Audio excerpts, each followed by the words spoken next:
And then what this shows you is really strong hands getting stronger. The black line are Bitcoin that's been held for more than 5 years. And actually, I think it's 20%. Most of this allocation is lost. So it is out of supply.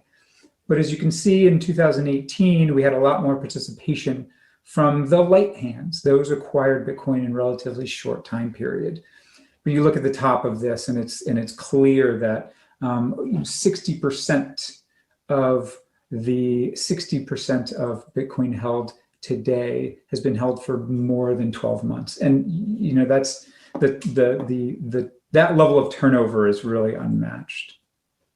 And then lastly, on the update, we want to compare. If we compare Bitcoin to gold, right? This was a thesis that these are store of value assets, and they should have the same sort of response to inflation, same sort of response to market dynamics. Well, in 2008, gold performed very well. After 2008, Bitcoin wasn't around, right? So you couldn't really look at the competition. But as we come into 2020 and 2021, it's a perfect backdrop for gold. But unfortunately, the assets declined since peaking out in August. And if we look at fund flows here, there is a lot more capital coming into Bitcoin funds than compared to outflows going out of something like GLD. This is a simple, this is a arbitrary representation of the fund flows, but there is also evidence that investors are allocating to Bitcoin because of its scarcity, because of its finite supply. So with that, let's get into the Bitcoin trends. I'm going to fly through these slides a little faster than the first few, but I think that it's important to gauge. We're not going to sit here and give predictions, price predictions. We're just going to talk about the dynamics as to what are the tailwinds, what are the headwinds, what do we see on the horizon. So the first one is just relative size. I mean, this is clearly, when we look at store value assets, call them storehold assets, this is a very large market. And with the amount of capital that is out there chasing few assets, we absolutely see Bitcoin to be a welcome participant within this group of assets. And at some 700 billion market cap today, there's no question that the allocation across, which traditionally seen as a store of value when times are tough, when you're in uncertain times of inflation, you will certainly migrate to these assets. And then we talk about adoption, right? Adoption curve, it's very hard to predict. Humans historically sort of overestimate things in the near term, but underestimate them in the long term. And so if we just kind of stack up crypto and digital asset users against internet users, we're seeing the same sort of trajectory in terms of adoption. And it's something that we have to bring up. We can't ignore how early we are in this process. And if the internet brought information to humans around the globe, then we believe that Bitcoin and digital assets is that monetary aspect of the internet. And it's something that is certainly has lots of momentum both on the consumer and institutional basis. Okay, this is a fun one. I've recently gone down a rabbit hole of Bitcoin mining, and I'm not sure you're going to see this a lot, but Bitcoin is secured by miners. It's secured by they essentially are taking stock of the network in terms of the transactions and processing new transactions and validating them. Mining traditionally has been located in Asia, specifically rural parts of China that have very cheap energy sources, hydroelectric dams in the middle of nowhere that you could never use that energy for anything else. So they jot these locations of Bitcoin mining there and run these mines. But what we're seeing is a vibrant growth of Bitcoin mining coming to North America. And some of the names here are relevant because, you know, they're based in Canada, they're partners of ours, but there's a substantial capital outlay required for Bitcoin mining. And so you're seeing a lot of these companies going public. And, you know, there was a quote, Bixen is a huge consultant in mining space. And the head of Bixen said around 60% of the new mining machine sales in the past 2 quarters have been outside of China and mostly in North America. And that's fantastic. Right now it's still low, but we're seeing a lot more activity come onshore. And you know, so this is something, it brings me a lot of pride. It brings me a lot of excitement. Regulation. Okay, I've got to be brief on this one because there's too much to talk about. I think we can break this down. Let's say break this down in sort of a metaphor, right? If we look at specifically the US agencies, we look at the OCC. The OCC regulates the banks. And Brian Brooks has been a huge cheerleader, allowing banks to custody and to operate. So nobody's going to ban Bitcoin, he said. My favorite quote. So think of the OCC as the cheerleader. Then we have FinCEN. FinCEN recently put a proposal up to do KYC on small amounts of digital assets that go to unhosted wallets, those wallets held by individuals. It's a huge headache. It's a big burden on the industry. I would put FinCEN as the opponent. They're the other team fighting in the other direction. So then we have the SEC. The SEC is overseeing securities regulation. I would say they're the referee that's not blowing their whistle. They're standing on the sidelines and observing what's going on, and that's just okay, right? We want the ref to keep the whistle in their pocket. Lastly, we have FINRA. FINRA is regulating the broker-dealers largely, and they're sitting on the sideline. They're not giving any guidance. They're not putting Bitcoin digital assets in their securities exams. And then lastly, we have the tax man, the IRS, CRA. They're the ones at the game that sell the tickets and collect the fines. They are very active in getting involved and asking everyone when they pass through, do you hold digital assets? Are you trading them? So kind of a snapshot. I will also finish with kind of there's thoughts around this ETF, right? ETF applications. In the US, I don't see an ETF approved in 2021. Here's the reason why. Jay Clayton, when he was appointed, was announced on January 4th and wasn't sworn in for 5 months after. And he's widely known as a investor friendly. Then we have Gary Gensler, who's been rumored to be SEC chair, but he's yet to even be announced. So let's say he won't be sworn in for 5-6 more months. And what's Gary Gensler going to do day one at the SEC? I think he's going to spend a lot of attention on Robinhood, GameStop, and the social retail phenomenon that's occurring in the capital markets. Then we have things like financial inclusion and so many things on their priority list. Bitcoin ETF falls down to the bottom. Then we look at Canada, right? Canada is a very more forward-thinking regulatory body, and that's fantastic. There have been a few ETF applications in 2 different forms. First form is in a futures model, where they're buying essentially getting long futures contracts on the CME. There's an issue there because the rolling of contracts creates friction, and that friction leads to tracking errors of, in the last 2 quarters, up to 35% tracking error. If we look at a longer term basis, it's always tracking less than the price. So not ideal. The second kind of ETF application we've seen is a sort of, it's a strange form. Usually ETFs allow for in-kind subscriptions. You take stocks, you use that to buy the ETF of the stocks that are in the ETF. So you can hedge the value and the balance. Well, you can't really, dealers don't want to custody Bitcoin, and they're really, there's no parameters as to how to do that. So the second form of ETF application is a fiat-only contribution. And that presents challenges around hedging and around price discovery.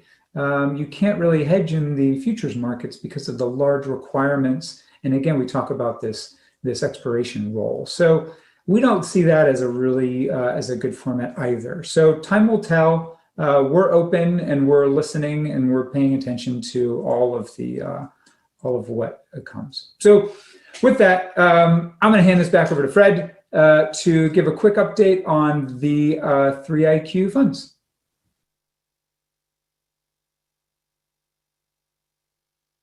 Great, thank you, Tom.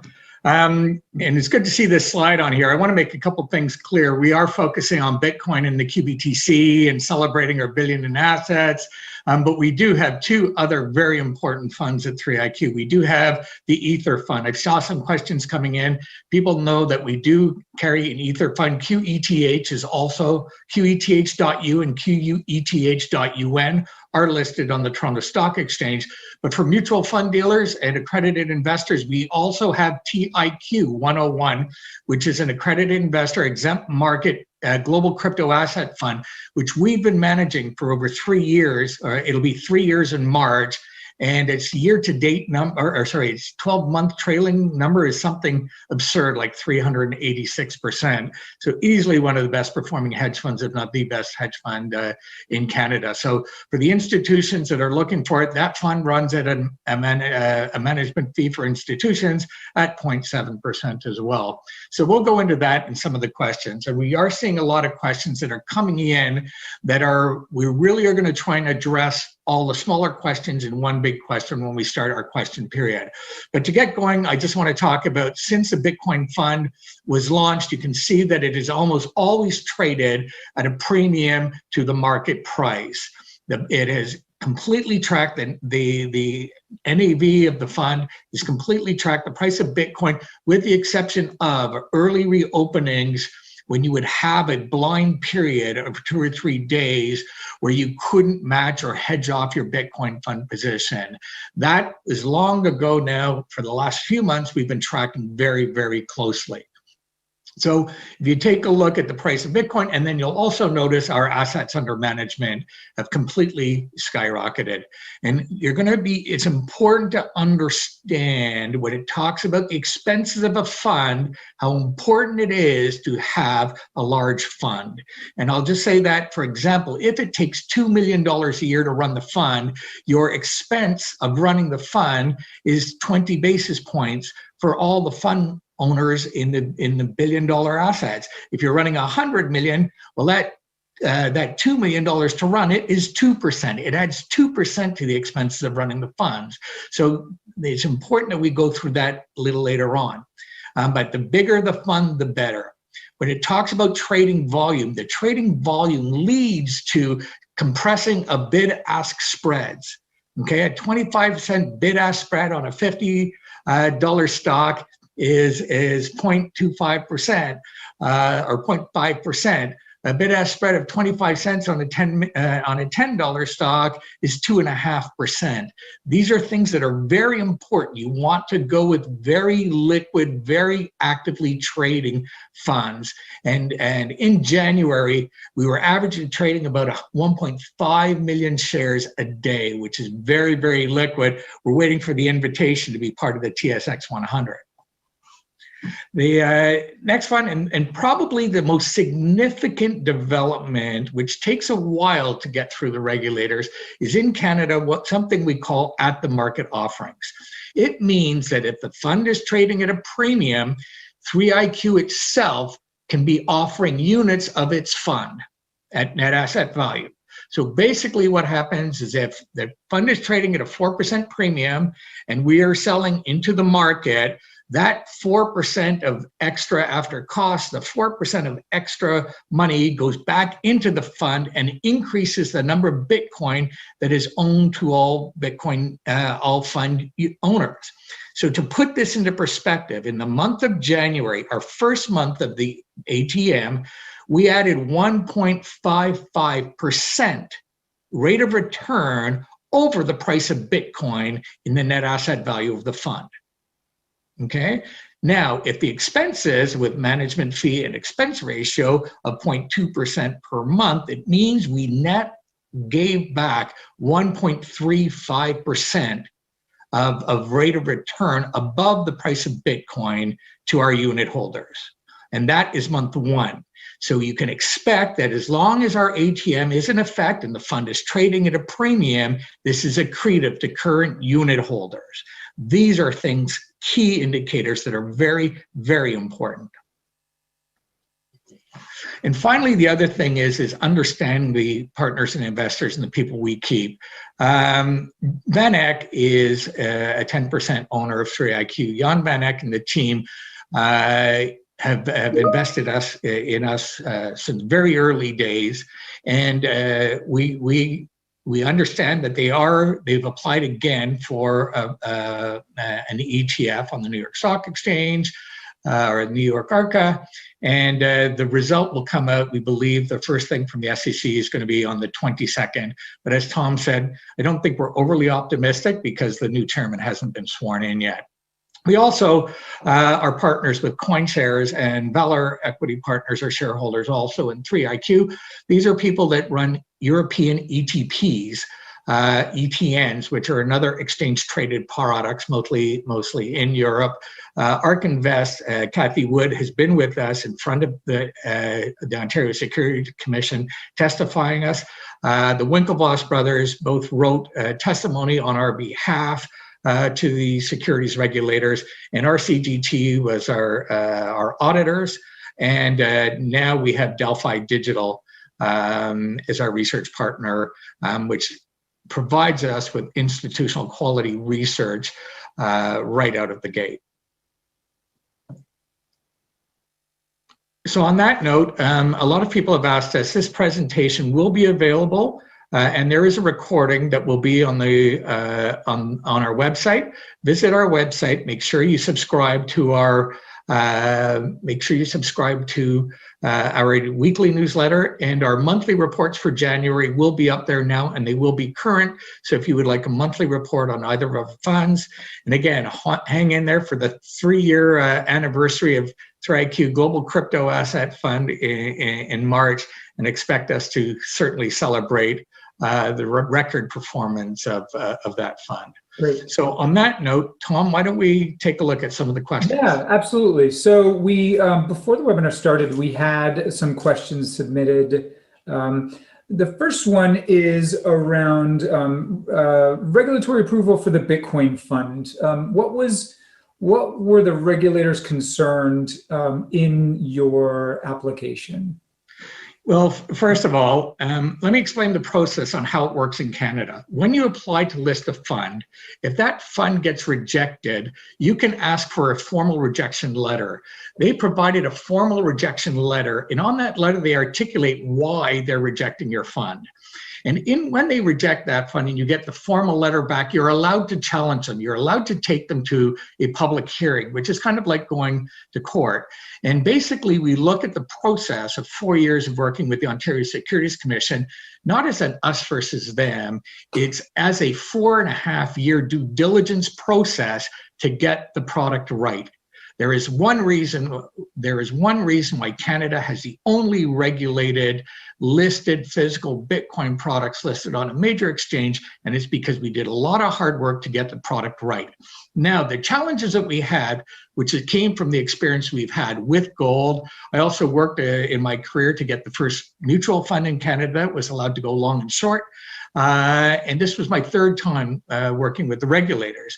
But this one, the judge said, completely engaged the foundational concepts of securities legislation. They said they cannot approve or reject a fund just because they don't like the underlying asset. And what that meant was, as long as our fund is properly constituted within the lines of 81102, then we should be able to be approved. And the second is yes, Bitcoin may be volatile and it is definitely risky. It is not the regulator's job to immunize investors against risk or against loss, and it's not the job of regulators to ban speculation or risk-taking. This judgment was such a landmark victory. We are going to take this judgment around the world and list on many other exchanges using the exact same reasons. But the first thing they asked about, Tom, was custody. And clearly custody, there are rules to having who's a custodian. We proved to them without question that Seidel Trust in Canada and Gemini were regulated trust companies and did fit within the regulations of 81102.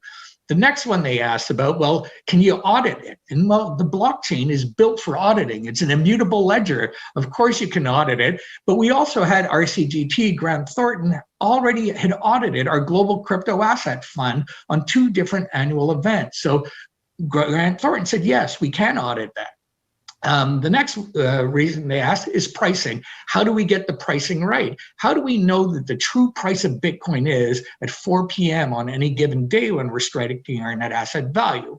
And a lot had to do with different types of different exchanges. So we built with Van Eck the first Bitcoin institutional index that comes from the 7 largest regulated index providers exchanges around the world to be able to arrive at what we believe is the purest, cleanest price mechanism for valuing Bitcoin. And they said one of the reasons they also said, well, Bitcoin's a manipulated asset. And they said, yes, since although we do observe things like the Bart Simpson trading pattern from certain exchanges abroad, even though there are anomalies in the trading patterns in non-regulated exchanges around the world, we proved to them that there was definitely a real market of Bitcoin, and with real trading, with real orders and real volume sizes. And that's really what we had to get through with market manipulation. But then finally, the Ontario Securities Commission has this big stick. They say we can reject it because it's not in the public interest. Well, thanks to Quadriga CX and Einstein Exchange, where over 110,000 Canadians lost over $250 million, we said it's time for the regulators to get up and regulate and provide this with us. And it was on October 31st in 2020 that we got approved and licensed to list. When we won and listed on the exchange, we had over 17 million social media hits on that announcement. So it really shows that people were there to support us. Hey, Fred, you took this journey, you fought the battle, you took the punches. I mean, what did you have to do personally to get through this this big endeavor? Yeah, well, first of all, I want to say that it was a very long journey, and this time, when we started this journey, we had the family behind me.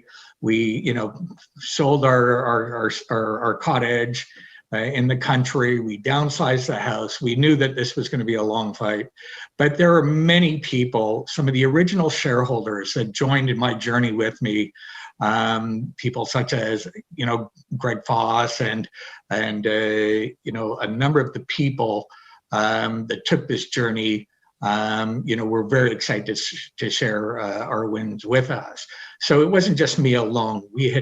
We've given up about 60% to external shareholders to keep this company going. But it was a long fight. It was a fight we learned, but we were pretty stubborn. It was Howard Atkinson, myself, Sean Cumby, Ted Versodi, a lot of the original employees you saw there at the beginning. This was a very long battle, and it was very trying. But we get to reap some of the rewards now. Great. There was another question from audience, and we threw the slide up around the Bitcoin supply schedule. How is it different from gold or from some other assets that the investors would be familiar with? Well, investment advisors always ask me, what are the top 3 reasons that people buy Bitcoin? Well, you buy it because A, at the beginning, you understand that the protocol is an internet protocol, and it is probably the most powerful invention of our lifetime. And the Bitcoin blockchain is the single most powerful secure computer network in the world. And when people ask, well, what's the intrinsic value? It's infinite. Like, what's the value of the internet? You can't put a price on it. So having said that, the second question is always, is it really a store of value? And the one thing I learned a long time ago, and I didn't have to go to the London School of Economics to know that if I've got a supply curve like that, and I've got demand that goes like this, I know that the price is going to go up. So it will be time to leave Bitcoin when the demand for Bitcoin and the demand for the use of a secure computer network disappears or starts to fall down. But at this stage, we know we've got fixed supply over the next 150 years, and we've got demand that's continuing to rise. Great. Fred, I'm looking at the questions now, and, I want to kind of, I want to go back to the audience here today. There are a number, and I mean, let's open it up. We're fully transparent. So I'm getting a lot of questions about management fees, and I'm getting a lot of questions around the premium and competitors' premium. So maybe we package those into one, and I'm guessing that the ATM slide might be a good place to put us.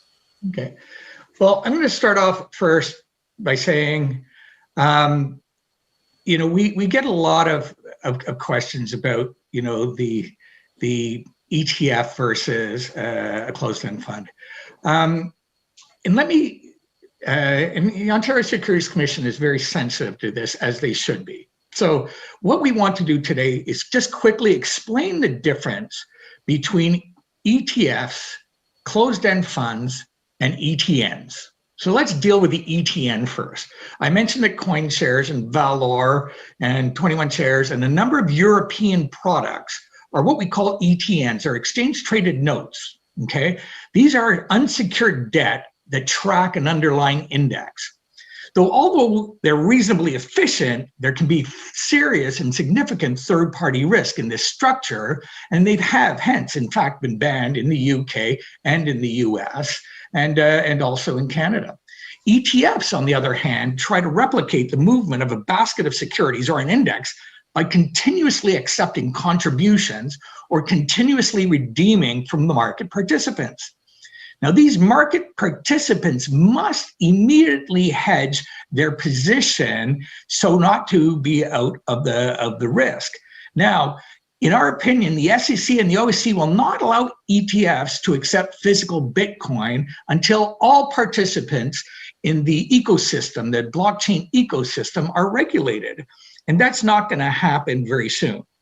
Then in the futures market, as you mentioned, Tom, you could have a futures-based ETF, but the typical role on the futures doesn't make any sense unless you're using heavy leverage to make up that somewhere between 5 and 25% role in it, and that's not going to happen.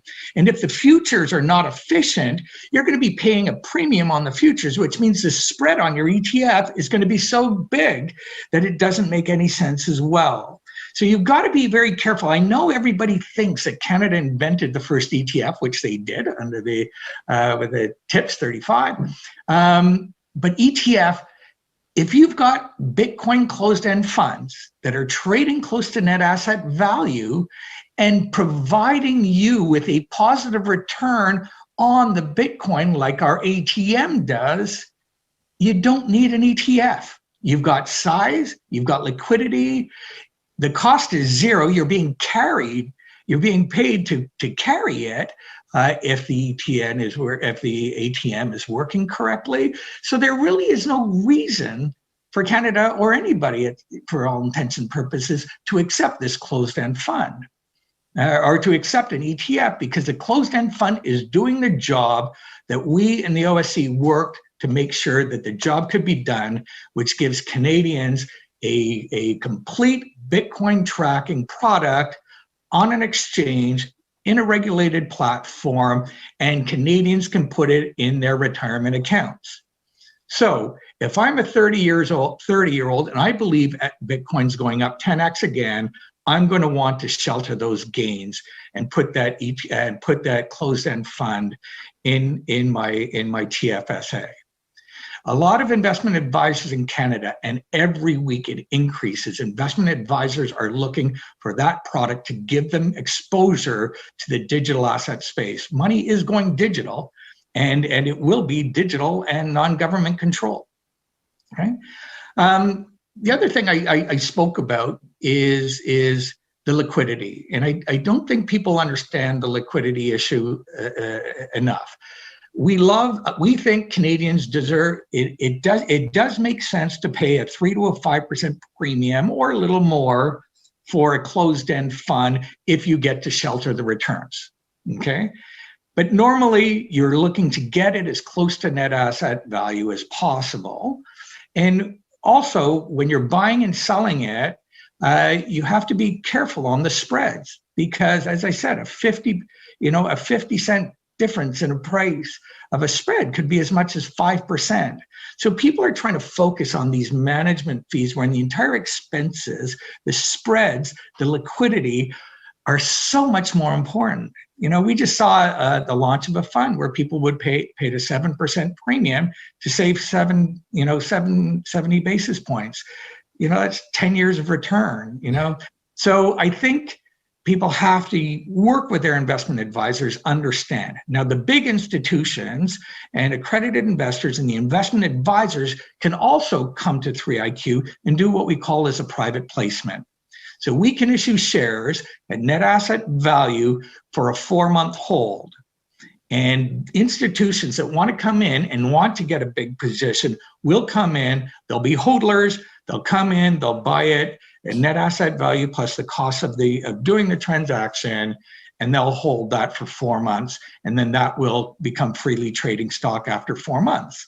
If it trades at a 7% premium, well, they'll probably sell it into the market at a 7% premium and then come back and buy it at net asset value plus a few, a small transaction fee, and do that again. So now they're adding 7 to 10% per year on top of the rate of return of Bitcoin. Great. And keep going on that. There was another question. So you had mentioned the private placements as a way to come into the fund without disrupting the secondary market. There was questions about the difference between like a ATM and a fund reopening. Or an ATM to like an overnight offering, and what those implications of those offerings have on something like a premium. Yeah, so when your prospectus period is finished, which is usually about 3 months, what you're required to do is file an annual information form, and then you launch what is called a base shelf prospectus. That allows you to do a number of things.